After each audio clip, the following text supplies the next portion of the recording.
नमस्कार साथियों, स्वागत है आपका आज के महत्वपूर्ण नोट्स में।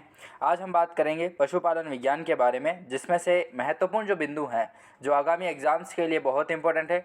स्पेशली देखा जाए तो आगामी जो एग्ज़ाम्स अभी सुपरवाइज़र एग्रीकल्चर का आ रहा है, एग्रीकल्चर सुपरवाइज़र जो एग्ज़ाम आ रहा है उसके लिए बहुत इंपॉर्टेंट होने वाली है। और एग्रीकल्चर संबंधित जो भी एग्ज़ाम्स हैं उनमें पूछा जाता है तो उनमें उनके लिए बहुत ही महत्वपूर्ण है। और भी अगर अपन देखें आरपीएससी और यूपीएससी के लिए बहुत ही इम्पोर्टेंट होने वाले हैं। तो शुरू करते हैं पशुपालन विज्ञान के महत्वपूर्ण बिंदु। ठीक है, सबसे पहले आता है दुधारू पशुओं से मनुष्य में फैलने वाली बीमारी कौन सी है। बहुत ही इम्पोर्टेंट प्रश्न है कि दुधारू पशुओं से मनुष्य में फैलने वाली बीमारी कौन सी है, तो वो हो जाएगी एंथ्रेक्स। ठीक है, एंथ्रेक्स बहुत ही इंपॉर्टेंट है, आप याद रखिएगा एंथ्रेक्स। ठीक है, एंथ्रेक्स जो है वो दुधारू पशुओं से मनुष्य में फैलने वाली बीमारी है। फिर बात करते हैं दुग्ध में उपस्थित कार्बोहाइड्रेट या दुग्धम क्या है, तो वो है लैक्टोज। ठीक है, लैक्टोज क्या है, तो लैक्टोज देखिए, लैक्टोज जो है वो कार्बोहाइड्रेट या दुग्धम है। ठीक है, दुग्ध में जो उपस्थित कार्बोहाइड्रेट और दुग्धम होते हैं वो लैक्टोज ही है। ठीक है, लैक्टोज फ्रैक्टोज फ्रूट में होती है। ठीक है, तो इस तरीके से वो अपन डिटेल में नेक्स्ट वीडियो में बात करेंगे। फिर बात करते हैं दुग्ध में किस तत्व की कमी पाई जाती है।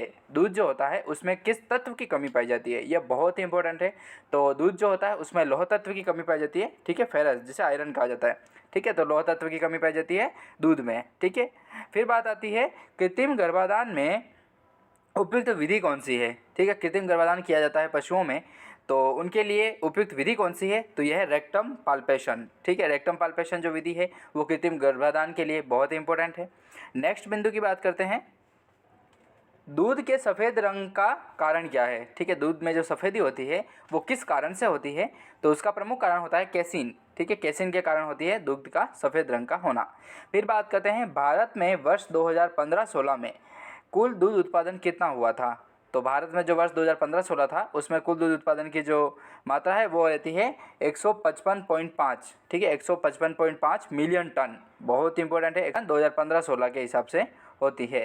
फिर बात करते हैं भारत में सर्वाधिक दूध उत्पादन वाले राज्य कौन कौन से हैं। ठीक है, भारत के टॉप 3 की बात करते हैं तो सबसे पहला नाम आता है उत्तर प्रदेश का। ठीक है, यूपी, फिर नाम आता है राजस्थान का और फिर गुजरात का। ठीक है, सर्वाधिक दूध उत्पादन में यूपी का सबसे पहले नाम आता है, उसके बाद राजस्थान का आता है, उसके बाद गुजरात का आता है। ठीक है, फिर नेक्स्ट बात करते हैं राजस्थान में कुल दूध उत्पादन कितना होता है। तो राजस्थान में जो दूध उत्पादन है वो होता है 18.5 मिलियन टन। ठीक है, बहुत इंपॉर्टेंट है। फिर बात करते हैं दूध में वसा किस रूप में घुली हुई मिलती है।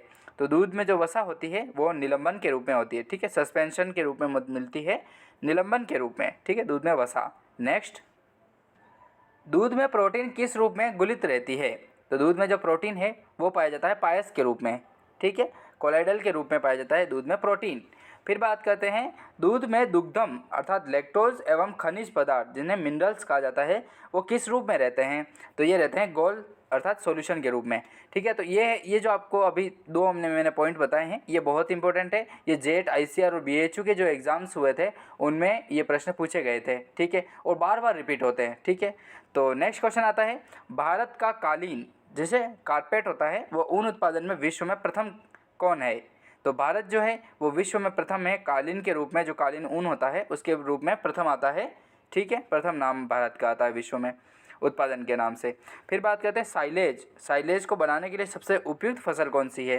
ठीक है, तो ये बहुत इंपॉर्टेंट है, ये मक्का फसल है। एग्रीकल्चर सुपरवाइजर में पूछा गया था, 2018 वाला जो एग्ज़ाम हुआ था उसमें पूछा गया था कि साइलेज बनाने के लिए सबसे उपयुक्त फसल कौन सी है, तो ये हो जाएगी मक्का।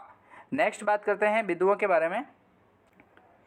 वीर्य संग्रहण हेतु कृत्रिम योनि का तापमान क्या रखा जाता है।